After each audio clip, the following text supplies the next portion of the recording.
네, 성경에는 마리아를 비롯하여서 신앙의 위대한 어머니들이 많이 나옵니다. 그 가운데 한 사람이 바로 한나가 있습니다. 잘 알다시피 한나는 아이를 낳지 못하여서 심적으로 큰 어려움을 겪은 사람입니다. 아마도 자신이 아이를 낳지 못했기 때문에 브린나라고 하는 두 번째 여성을 남편에게 허락했던 것으로 보여집니다. 그 후에 브린나는 자녀를 출산했지만 한나는 여전히 자녀를 출산하지 못했습니다. 아이가 없는 한나를 향하여 브린나는 무시하고 점점 괴롭히기 시작했으며 정도를 넘어서 한나가 격분할 정도로 멸시했습니다. 그래서 한나는 하나님께 서원하며 기도했습니다. 아이를 주신다면 그 아이를 평생을 여호와께 드리고 삭도를 대지 않겠습니다. 삭도를 머리에 대지 않는 나시린으로 구별된 사람으로 하나님께 드리겠다라는 의미입니다. 이 하나님께서 한나에게 아들을 주셨고 한나는 서원한 대로 하나님께 사무엘을 드렸습니다. 그리고 하나님을 경배하며 기도했는데 그 경배하며 감사한 그 기도의 내용이 오늘 본문의 말씀입니다. 본문의 말씀을 잘 살펴보면 단순한 기도문이 아니라 자신의 경험에서 비롯된 신앙 고백이 담겨 있으며 또한 이 기도문을 읽는 사람들에게 하나님의 메시지를 전하고 있습니다.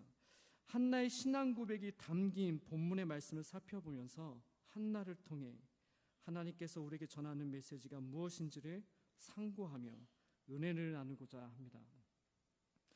본문의 말씀은 크게 4개의 단락으로 나눠져 있습니다. 첫 번째 단락은 1절과 2절의 말씀으로 하나님을 찬양하는 이유에 대해서 설명하고, 두 번째 단락은 3절의 말씀으로 첫 번째 권면의 메시지가 주어집니다.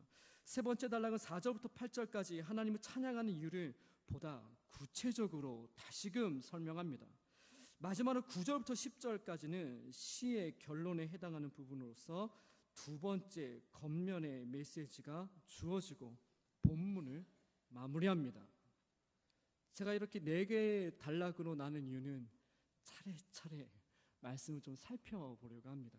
1절부터 10절까지의 좀 문장은 길지만 좀 천천히 살펴보면서 오늘 우리에게 주시는 한나를 통해서 하나님의 메시지를 살펴보고 또 함께 나누고자 합니다. 본문의 말씀으로 들어가서 1절과 2절의 말씀을 보면 하나님을 찬양하는 이유에 대해서 말씀하고 있습니다. 먼저 하나님을 찬양하는 내용이 2절에 나타나 있는데 그 2절에 찬양하는 내용을 보면 여호와 같이 거룩하신 이가 없으며 주밖에 다른 이가 없으며 하나님과 같은 반석도 없으심이니이다. 이렇게 한나가 하나님을 찬양하는 이유를 1절 중반절에 제시하고 있습니다. 그러니까 1절 중반절이 중요하다라는 것이죠. 그 찬양의 이유를 설명하고 있는데 말씀을 보면 내 뿔이 여호와로 말미암아 높아졌으며 내 입이 내 원수들을 향하여 크게 열렸으니 라고 찬양의 이유를 제시하고 있습니다. 여기에서 내 뿔이 여호와로 높아졌으며 라는 이 표현은 아마 이 전쟁터에 이 뿔 달린 투구를 쓰면서 전쟁에서 승리했을 때 투구를 높이 들고 머리를 높이 들었을 때 그 뿔 달린 투구가 하늘을 향해 높이 쳐들었던 것처럼 바로 전쟁터에서 승리를 표현할 때 시편에서 자주 사용하는 어구입니다. 내 입이 내 원수들을 크게 향하여 열렸으니 마찬가지로 이것도 승리를 표현하는 말씀이다라는 것이죠. 한나에게 아이가 없었을 때 한나는 패자처럼 늘 움츠러들었고 사람들을 회피하고 숨어서 지냈습니다. 그런데 하나님께서 아이를 주심으로 말미암아 승리를 얻었다라는 것입니다. 그래서 내 입이 내 원수들을 향하여 크게 열렸으니 아이를 낳지 못한다고 자신을 격분하게 했던 브린나와 자신을 멸시했던 그 밖의 원수들을 향하여 이제는 입을 크게 벌려 큰 소리로 말할 수 있게 되었다고 승리의 고백을 하며 그 승리를 주신 하나님 앞에 찬양하고 있습니다. 저는 종종 신방을 할 때 이렇게 좀 여러저러 말로 좀 질문을 좀 합니다. 그래서 어떤 분들은 목사님 호구조사합니까? 그렇게 하시는 분들도 있어요. 물론 제가 처음 부임했기 때문에 우리 성도님이 좀 잘 알기 위해서 남편은 교회 다니시나요? 자녀들은 잘 출석하고 계시나요? 우리 유치부가 있고 아주 좋은 우리 전도사 교육자들 많이 있는데 보내주시면 아주 즐겁게 잘 감당할 겁니다. 혹시 일을 하십니까? 일을 안 하시는군요.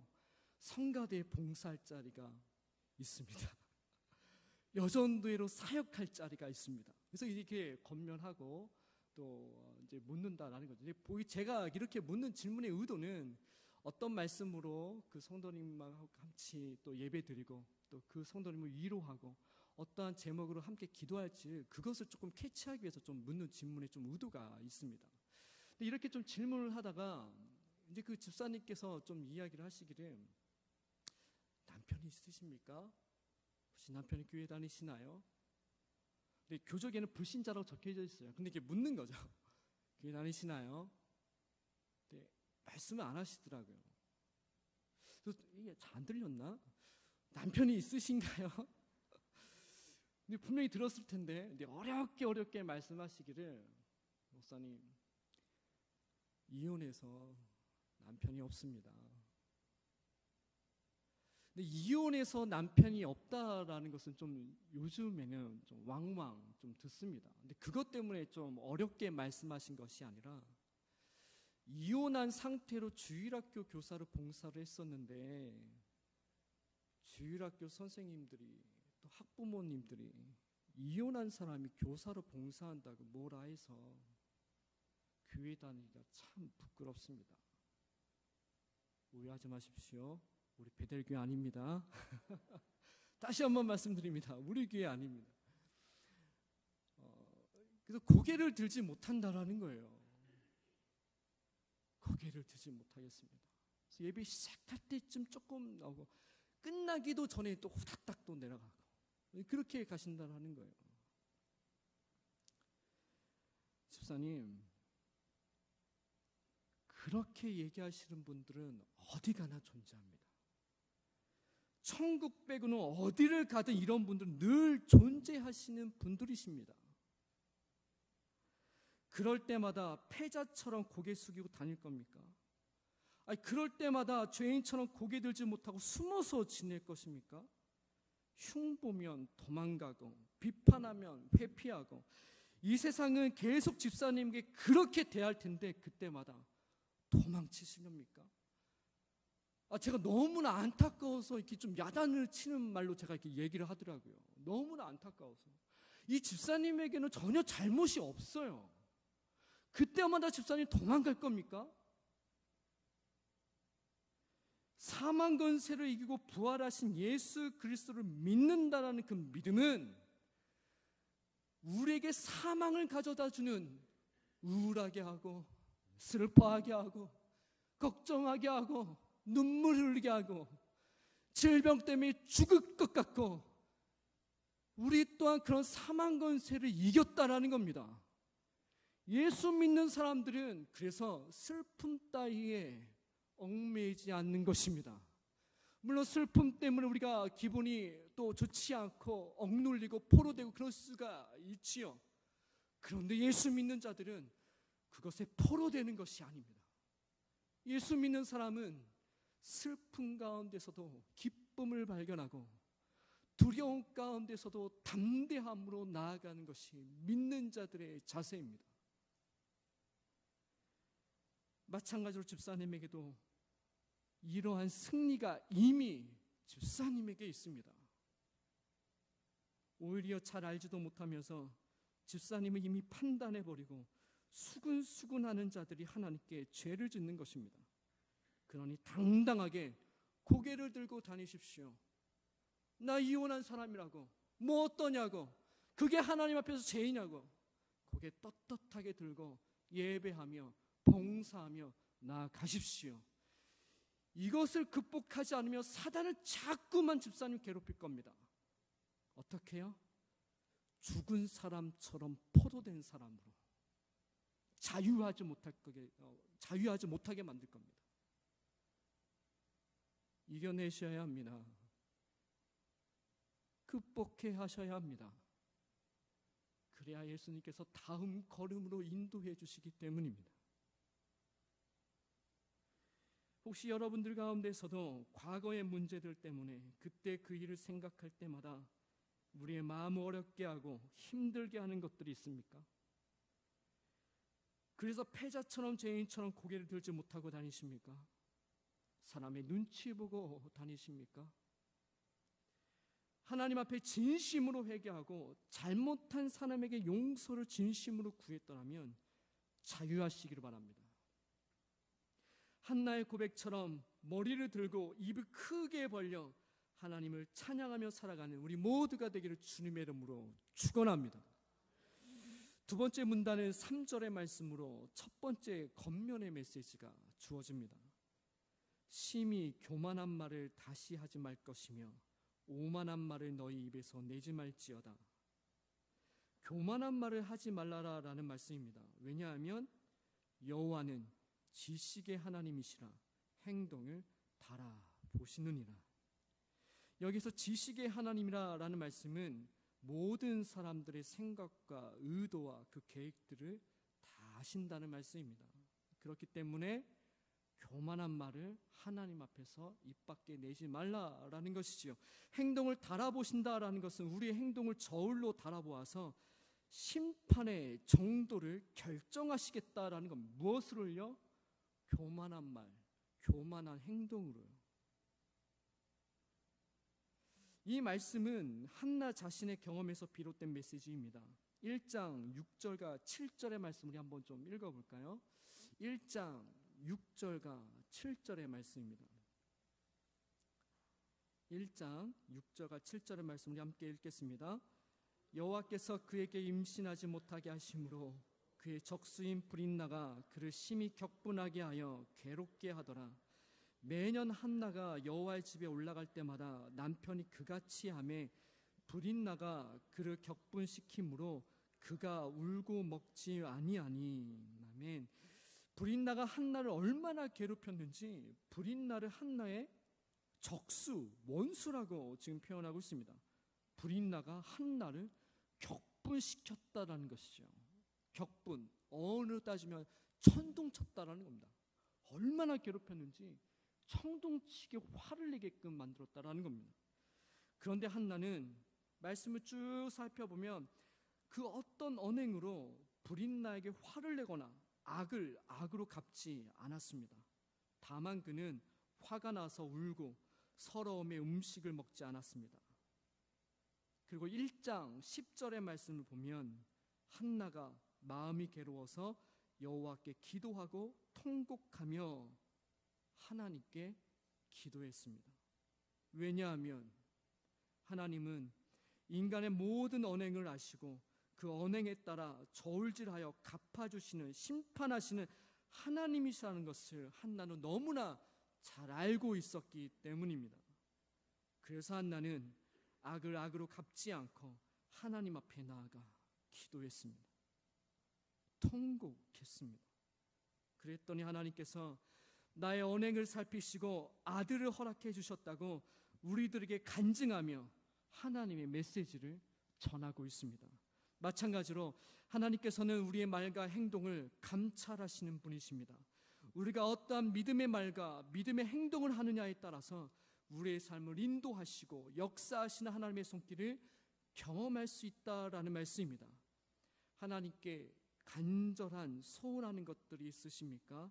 소원하는 것들이 있다면 그것을 이루시고 응답하시는 것이 전적으로 하나님께 달려있음을 믿으시고 그 믿음대로 믿음의 말과 믿음의 행동을 하시는 우리 모두가 되기를 주님의 이름으로 축원합니다.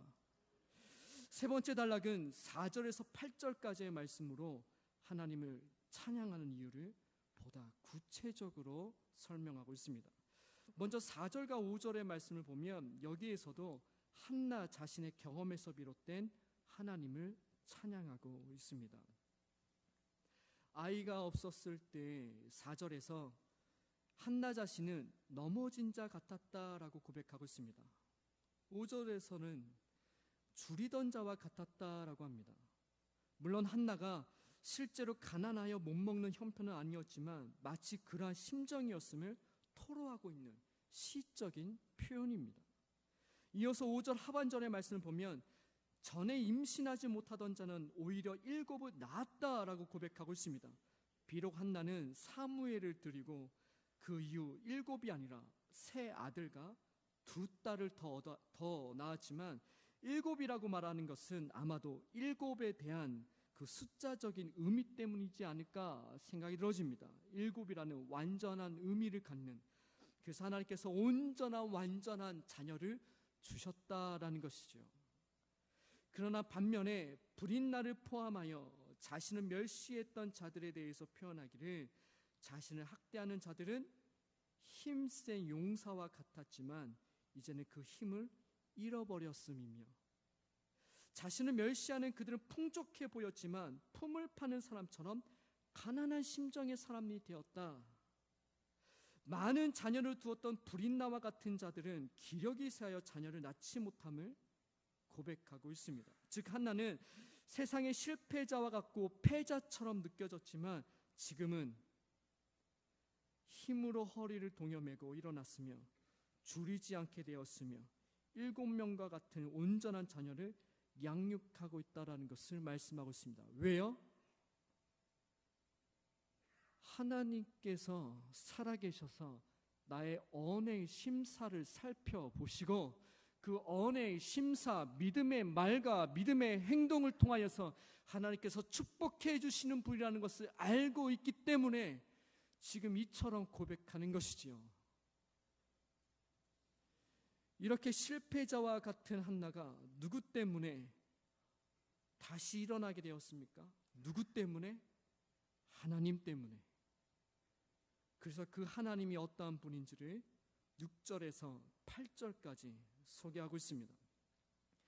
6절의 말씀을 보면 하나님은 죽이시기도 하고 살리기도 하시며 뿐만 아니라 죽은 자들이 들어가는 스올에서도 내리게도 올리기도 하시는 생명의 주관자라는 하나님으로 고백하고 있습니다. 놀라운 것은요, 하나님께서 단순히 지금 살아계신 여러분들의 생명을 살리기도 하고 죽이기도 하는 것뿐만 아니라요, 죽은 이후에 가는 스올과 같은 그 죽은 자들이 가는 곳에서도 하나님께서 심판자로서 천국이냐 멸망하는 곳이냐 하나님께서도 사후 세계에서도 주관하신다는 겁니다.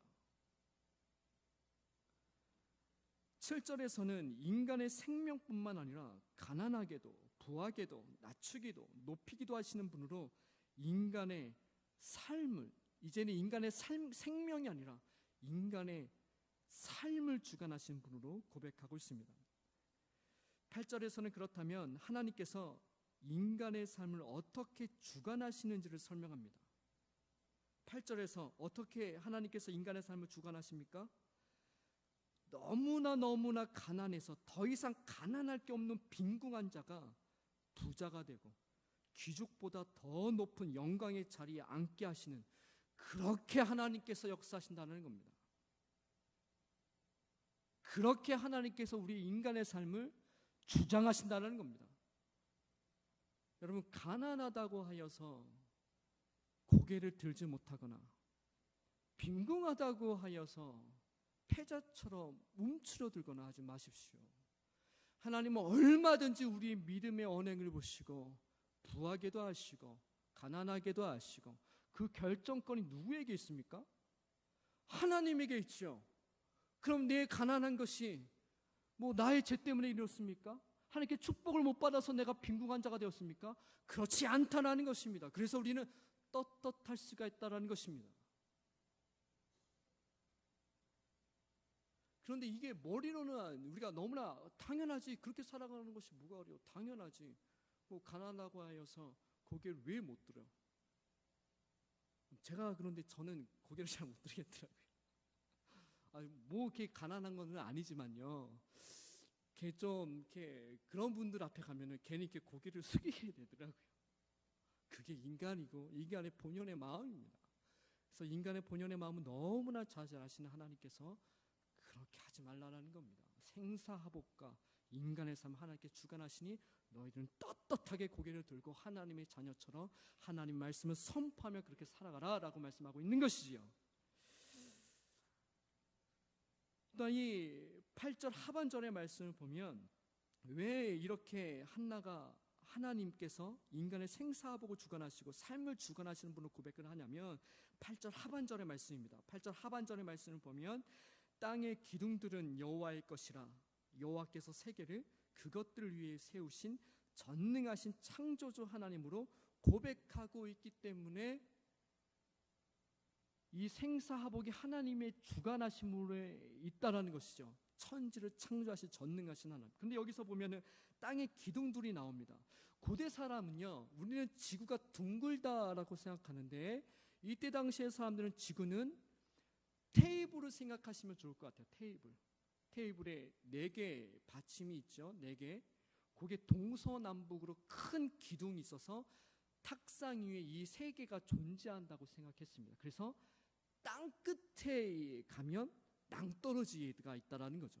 그게 고대 당시에 이 세계관을 생각하는 사람들의 그 모습이었습니다. 그래서 기둥들은 여호와의 것이라. 그래서 세상을 창조하시고 그것을 위해서 세우신 분이 하나님, 전능하신 창조주 하나님이신 그 하나님이 계시기 때문에 이러한 고백으로 한나는 하나님께 고백하고 있으며 나아가고 있습니다. 그렇다면 우리는 이러한 전능하신 하나님 앞에 어떻게 살아가야 합니까?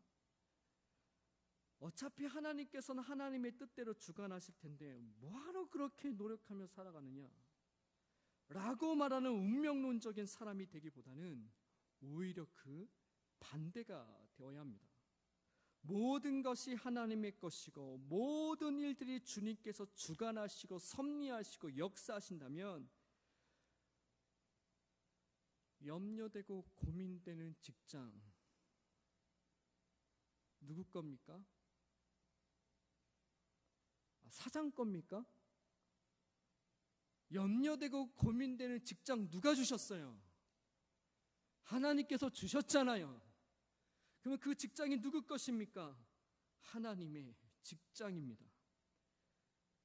염려되고 고민스러운 내 자녀 언제 시집장가 좀 갈까? 아니 언제 좀 철들어서 좀 공부 좀 할까? 염려되는 자녀를 주님께 맡기면 그 염려되는 주님의 그 자녀가 누구의 것입니까? 하나님의 것입니다. 염려되는 사업과 진로와 질병을 주님께 맡기면 하나님의 것이 된다라는 것이지요. 그런데 여기에서 끝나면 안 됩니다. 여기서 끝나면 안 됩니다. 나는 아무것도 하지 않고 모든 것을 다 하나님께 맡기고 그냥 기도하고 내 삶에서는 전혀 그렇게 고려하지 생각하지 않는다라는 그런 삶은 하나님을 비인격적으로 대하는 것입니다. 하나님께 맡김으로 말미암아 나의 직장이 이제 하나님의 소유가 되었다면 하나님의 일을 감당하듯이 직장에서 일을 감당해야 될 줄로 압니다. 하나님의 직장이라면 거룩한 성소라고 여기면서 예배 전에 30분 전에 오는 것처럼 좀 일찍 좀 출근하여서 다른 사람의 휴지통도 좀 비워주고 거룩한 그 성소처럼 일하며 나아가는 것입니다. 정직하게 거룩하게 직장이 하나님께서 주신 것이라면 직장의 동료들도 믿음의 동역자들이라 생각하고 섬기는 것입니다. 부정한 방법으로 일을 하지 않는다는 것입니다. 그러면 하나님께서 책임져 주시리라 믿습니다. 나의 자녀가 이제 하나님의 소유가 되었다면 나의 자녀가 아니라 하나님의 자녀라는 것을 기억하고 양육해야 합니다. 세상의 양육 방법을 버리고 하나님의 관점으로 자녀를 바라보고 섬겨야 합니다. 시험 기간 됐다 하여서 주일 예배 내팽겨치고 학원 보내면 안 된다라는 것이죠. 정말 한번 생각해 보십시오. 하나님이 눈동자처럼 나의 생을 바라보고 계시고 나의 자녀를 지켜주실 텐데 정말 그런 믿음으로 살아간다면 생명과도 같은 그 예배를 학원으로 바꿀 수가 있겠습니까? 물론 저도 이유를 압니다. 목사님, 주일에요. 쪽집게가로 해서 한 타임당 30만 원이고 50만 원이에요. 이 애들 친구들 다 다니고 있어요. 그런데 그게 우리의 삶이지 않습니까? 그 어린아이의 문제가 아니라 우리들도 그런 똑같은 문제 공격받고 유혹당하고 그렇게 믿음 생활하고 있는 것이 우리들이 아닙니까?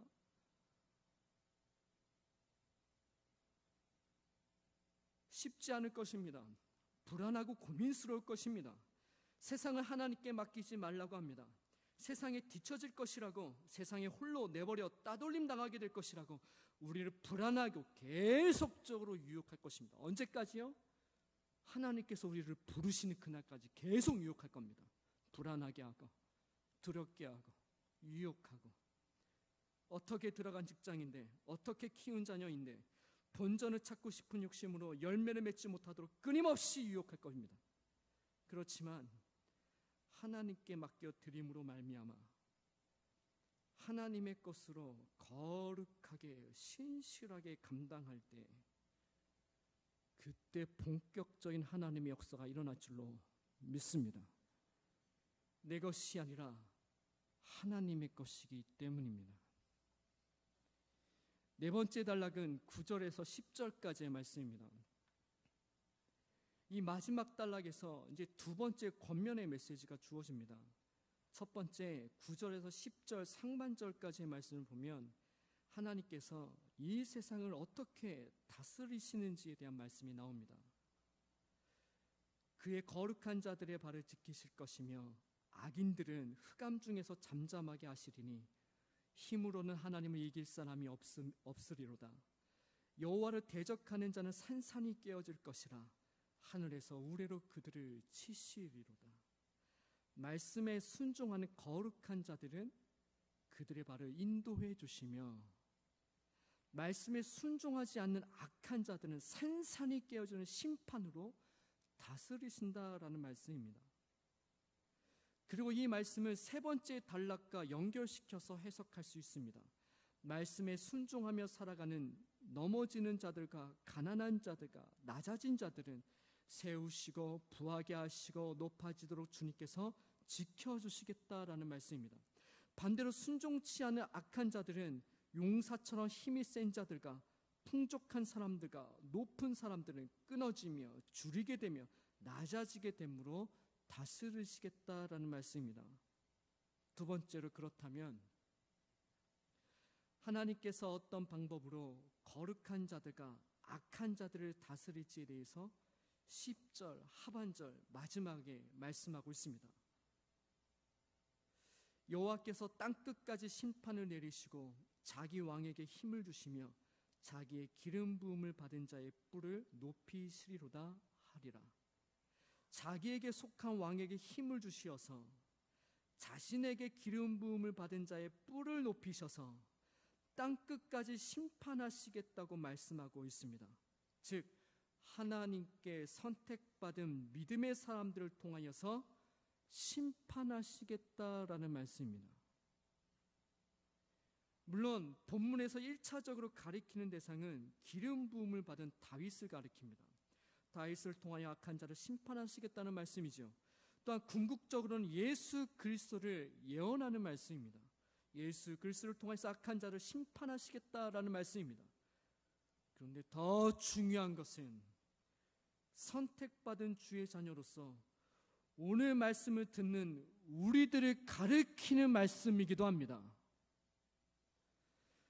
하나님께서 이 땅을 심판하실 때 거룩한 자들을 보호하시고 악한 자들을 심판하시며, 그래서 가난한 자들을 부하게 하고 부한 자들을 가난하게 하는 이런 하나님의 역사를 주의 자녀들을 통하여서 역사하시겠다라는 말씀입니다.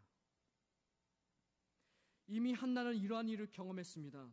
하나님의 기름 부으심으로 말미암아 하나님께서는 한나에게 아들을 주셨습니다. 이 일을 통하여 그녀를 핍박하고 멸시하는 모든 자들을 부끄럽게 하시고 낮아지게 하셨습니다. 그래서 한나는 자신의 신앙 고백을 통하여서 기름 부음 받은 주의 자녀들이 하나님의 역사하심을 나타내는 삶을 살아야 할 것을 지금 우리 모두에게 말씀하고 있습니다. 그렇다면 어떻게 해야 기름 부음 받은 주의 자녀로서 하나님의 역사하심을 나타내는 삶을 살아갈 수 있겠습니까? 여러 가지에 대한 우리의 말씀과 또 답이 있겠지만 본문의 말씀에서 우리가 그 답을 찾아본다면, 한나의 고백에서 우리가 찾아본다면 3절 우리에게 전해준 그 메시지가 있습니다. 하나님은 모든 사람의 생각과 계획들을 아시며 나의 행동을 감찰하시는 분이시라는 것을 기억하고 믿음으로 살아내라 라는 말씀입니다. 어떻게 해요? 어떻게 해야지 우리가 하나님의 역사하심을 나타낼 수 있습니까? 지식의 하나님, 모든 것을 다 아시는 하나님, 모든 사람의 생각과 계획들을 아시며 행동을 감찰하시라는 그 하나님이라는 것을 기억하고 믿음으로 살아내야 된다라는 것이죠. 한나는 자신을 격분하게 하고 멸시하던 자들을 향하여 악을 악으로 갚지 않았습니다. 왜냐하면 하나님께서 나의 생각을 아시고 나의 행동을 감찰하시기 때문이다 라고 말씀을 드렸습니다. 나를 공격하는 자들에게 가서 나도 좀 공격하고 싶고, 나를 멸시하는 자들이 있으면 나도 좀 무시하고 좀 멸시도 하고, 왜 그런 마음이 안 들겠습니까? 그런데 그러면 실패한다라는 것입니다. 그러면 하나님의 역사가 나타나지 않는다라는 것입니다. 가난한 자를 부하게, 부한 자를 가난하게, 높은 자를 낮아지게, 낮은 자를 높이게 하시는 하나님의 역사하심을 나타내려면 한나처럼 끝까지 믿음의 말과 믿음의 행동을 감당해야 된다라는 것입니다. 요즘 우리 자라는 청소년들과 청년들의 문제는 여러 가지 또 사회학자들이 꼽고 있지만 요즘 이런 말들 많이 하지요. 멘붕, 그죠? 멘탈이 붕괴됐다. 그러니까 정신적으로 굉장히 연약한 세대라는 것입니다. 자살률도 굉장히 높고 우울증도 굉장히 높고.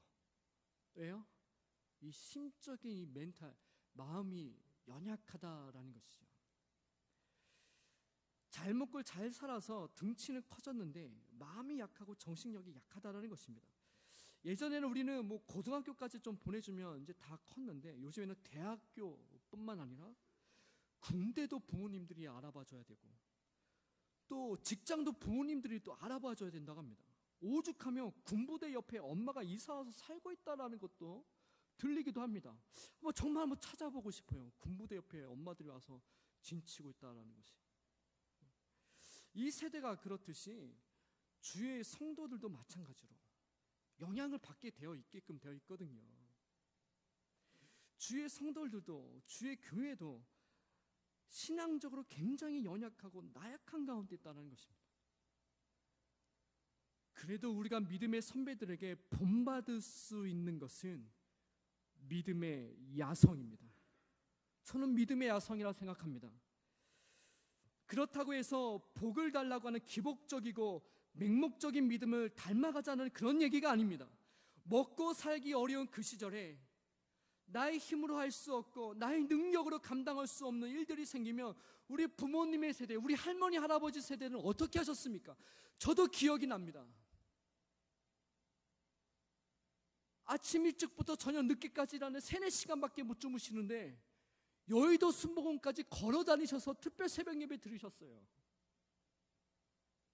너무나 힘든 문제가 생기면은 3-4일 동안 부모님이 안 계시는 거예요. 산에 가셨다고요. 저희 내평교치가 그렇게 간 게 아니라 오죽하면 그랬겠냐라는 거예요.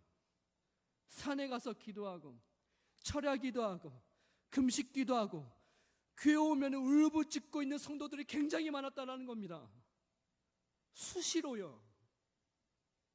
시도 때도 없이 그런 눈물로 흐리는 교회 성전의 기도를 들으시는 기도의 어머니들이 많이 계셨다라는 겁니다. 매해 첫 달이 되면 교회에서 먹고 사는 사람들이 있습니다. 교회 떠나지 않는다라는 거죠. 한 달 동안 내내 철야기도 한다고. 그런 기도의 어머니 권사님들이 있었습니다. 그래서 우리 한국교회가 있는 것이 아니겠습니까?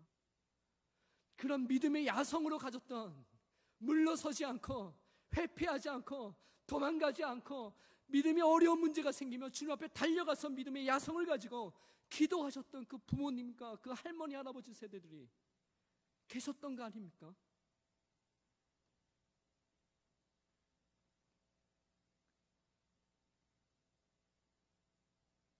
어떻게 해서든지 믿음으로 한번 살아내려고 그렇게 믿음으로 살아가셨습니다. 그런데 우리에게는 저도 마찬가지입니다. 믿음의 결단과 야성이 너무나 부족하다는 것이죠. 조금만 어려운 일이 생기면 기분 나빠서 말씀을 볼 수가 없습니다. 어떤 사람이 툭 하고 내비칠 만에 기분이 너무나 상해서 기도가 안 나와요. 그게 뭐라고? 목회자인데 그거 당연한 거 아닌가? 저를 돌아보셔도 정말로 나약한 제 자신을 봅니다. 은혜가 임하면 누구나 시험을 당하게 되어 있습니다.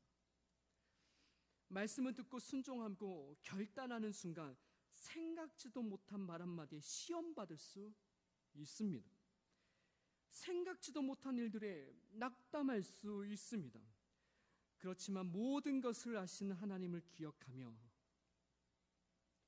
우리의 삶을 바라보시며 역사하신 하나님을 기억하고 악한 것에 지지 아니하고 믿음의 말과 믿음의 행동을 통하여서 한나의 신앙의 고백이 우리의 고백이 되기를 주님의 이름으로 축원합니다. 기도하겠습니다. 하나님 아버지, 한나의 신앙 고백을 통하여 하나님께서 한나에게 역사하신 손길들을, 그 하나님의 역사하시는 그 말씀들을 함께 살펴보았습니다. 모든 것을 아신 하나님, 나의 행동을 감찰하시는 하나님을 기억하고 말씀대로 살아가는 것만큼은, 믿음만큼은 악한 자들에게 지지 아니하고 주님의 지혜와 인내함으로 승리하게 하여 주시옵소서.